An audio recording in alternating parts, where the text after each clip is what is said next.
This is the light of my life, maybe the thing that has kept me going the most after the course of these last few months. The Kawkaws from Deltarune Chapter 5. You'd think that for the noises it makes it would squawk or something, but no, it does a delightful little Hey fellas, Onus here, and welcome back to With a Y. And this thing is basically the balm on my soul for the fact that the Floridans are total little freaks and complete letdowns as far as being lovable. I know some of you in the comments are still gonna like go ride or die for those little weirdos, but when we ran into these delightful little birds, I think this was what most people ended up coalescing around as like the best thing, new enemy in the game. You have this video from Durgi. Spoilers, Deltarune Chapter 5 playthrough, but only the necessary parts, and take a guess what they are.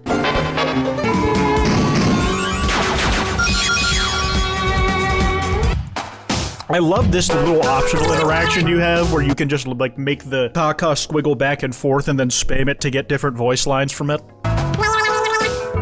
From the very first interaction you have with these guys, they're just so immediately endearing, man. Pretty much every single act or interaction you can have with them, outside of attacking, which is evil of you to do and you should feel like a bad person for doing it, are just so endearing and very designed to be cute. Like there is some like marketing going into this whole thing. I feel like the Fangamer plushies are imminent, really. But like look at what it does when you spare it to 100%.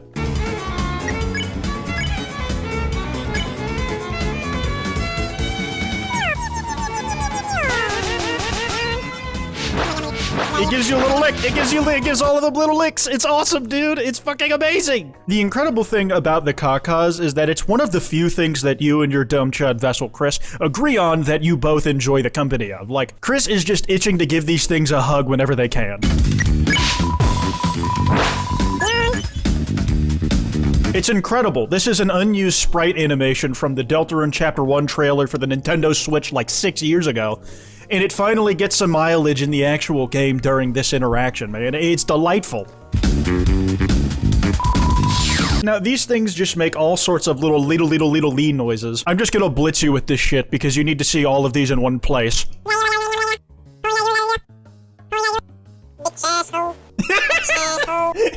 I don't think they say that, actually. But as some of you probably know, there's a running joke that Toby Fox does all of the voice acting in this game himself. And some people figured out, like, what the original recordings of the Kawkaws might have sounded like because they pitch shifted these things down a few octaves, or however many notes it is. I don't actually know what octaves are, to get what they sound like in their normal tone. Nyon. Nyon. Nyon. This feels like the sort of thing that requires tongue warm-ups before you do it. Like you need to do a few lick lips and then like just extend your shit as far as you can outside of your mouth before like you go ahead and try and rip the noises. There's gotta be just tons of takes of these recordings just sitting on the cutting room floor somewhere that will never get to see the light of day.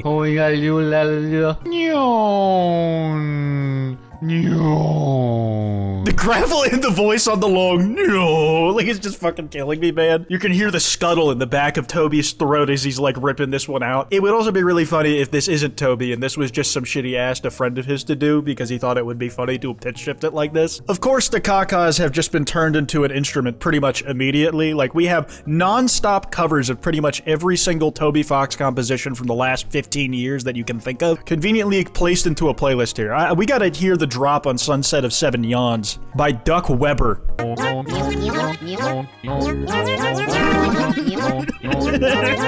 Just the fucking thing's flying around like confetti, dude. It's beautiful.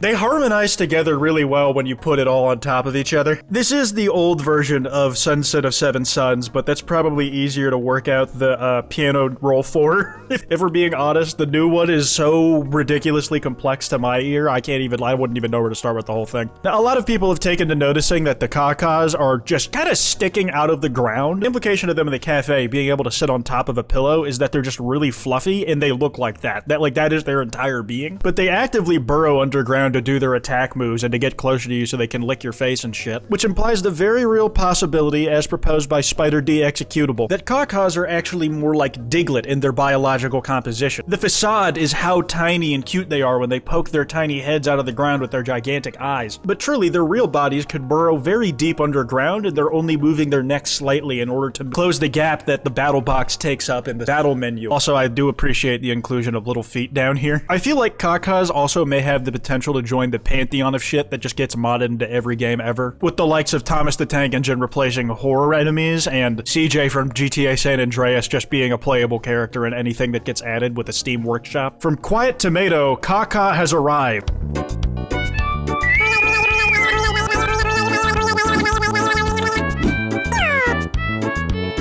Look at it just dancing around, man. Certainly nothing bad will happen to the Kawkaws by the end of this video. No! No! I need a palate cleanser after that. That is some of the most evil shit I've ever seen a person comfortable doing, even in a fictional pixel game, dude. That's fucked up. Quiet Tomato was nice enough to give us the alternate role where we actually get to play as the little Kawkaws going around. I put Kawkaws in Doom. Yeah, why not?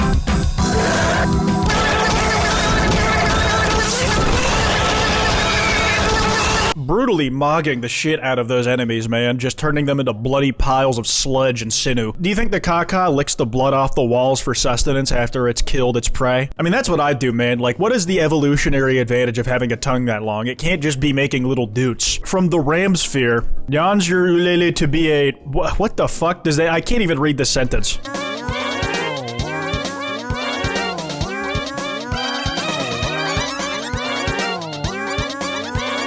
Chris, bro, you gotta- help me! They turned me into a cremulous dog. Please, Chris, I beg! I'm gonna be honest, I don't want anything as disgustingly deformed as Spanton getting anywhere near my Kawkaws design, but I understand what you had to do for an enticing YouTube thumbnail and display picture. Use these powers wisely. When I said that the Fangamer plush seemed pretty much inevitable at this point, in the meantime, people have to get their fix by doing it themselves. You had Butterscotch Cinnamon Pie just getting right on this shit less than a month after the game came out. I tried my best as a crafting beginner to make a Kawkaws plushie. Translation error. Goku, how is he here? Somehow, it ended up flatter than I expected, but like, they didn't give up at just the first one, dude. They're like, I'm making a second, and I'm making a third, and now soon there's gonna be a small army of these little fuckers just roving across your Twitter timeline. This isn't explicitly a Kawkaws, but I headcanon it as how they'd actually act as wild animals. From Sparrow, dinosaur genes are still running through his blood. I like how he just looks upside down, like, yeah, that'll make things a bit clearer. Watching this video, I was just so poignantly and viscerally reminded of how I imagine Kawkaws acting if they weren't limited to the 2D plane of existence. He's just looking around, his eyes getting dilated and going in and out, man. He's just looking around. Has to turn his head upside down just to make sure he saw that shit right, dude. It's like a dog tilting their head to the side. From Halo the Jester, you just had like tons of outpouring of different Kawkaws fan arts, some with tongues, some flatter than others. Bro thinks he's...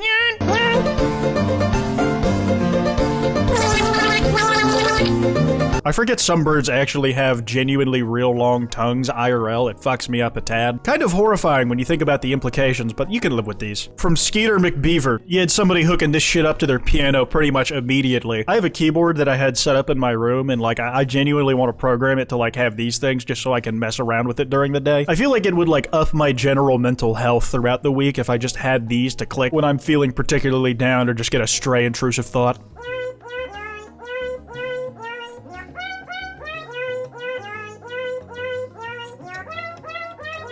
Incredible use of human free will, man. It's like genuinely some of the impressive stuff we're seeing out in the wild. Xiaoyi XD, I hope I said that right, man, went ahead and made a really, really finely crafted Kawkaws keycap, and listen, as cool as this is, I don't think I could actually put this on my keyboard because I'm pretty fucking rough with this thing. If my keyboard turned into a darkener, it would probably resent me for just how much I like click-clack very roughly on it. I play first-person shooters on it like a maniac. I would end up destroying this keycap that if I owned would be a prized possession of mine. It would feel very unfair to the Kawkaws in question to like have it brutally just destroyed. It should be said that the promise of what Floridans would be, were actually what the Kawkaws turned out to be, was a sentiment that people had day one of the game coming out. From June 25th, only 24 hours after the game's release. From Snail, love Kawkaws. All my homies love Kawkaws.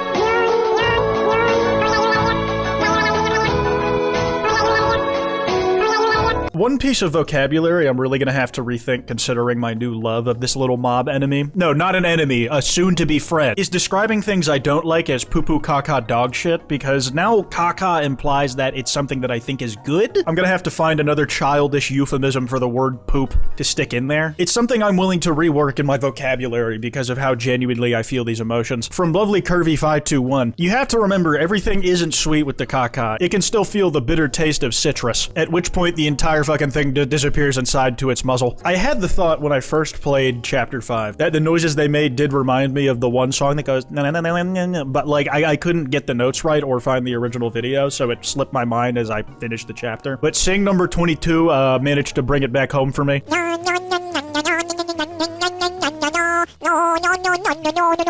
You see the vision? I wouldn't be surprised if that was like direct inspiration for the Kawkaws vocal tones. You have a lot of people talking about how they straight up just could not do the shoe to the Kawkaw because they didn't have the heart. I think I did it once during my playthrough because I just wanted to see what would happen. Meow.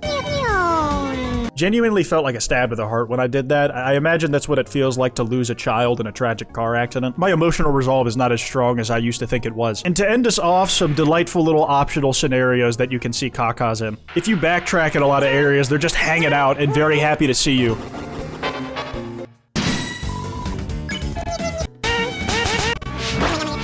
The last incredible one, and one that proves that Chris Dreamer has some good taste on a few things, is that you can backtrack to where I believe you first meet Yellow, and there's like a secret Kawkaw that you can do a unique platforming section action to pet. It's the only time it appears in the game, and Chris like has to agree to it, presumably. Pet the cute. It's incredible, dude. It's some of the best shit ever. Like, who else is doing it like this? Anyways, that's all I got. Be sure to follow me on Twitter @ with a Y. That email's in the description if you guys want to send me any video topics. Be sure to drop a like and subscribe with notifications on. Anyways, piss off.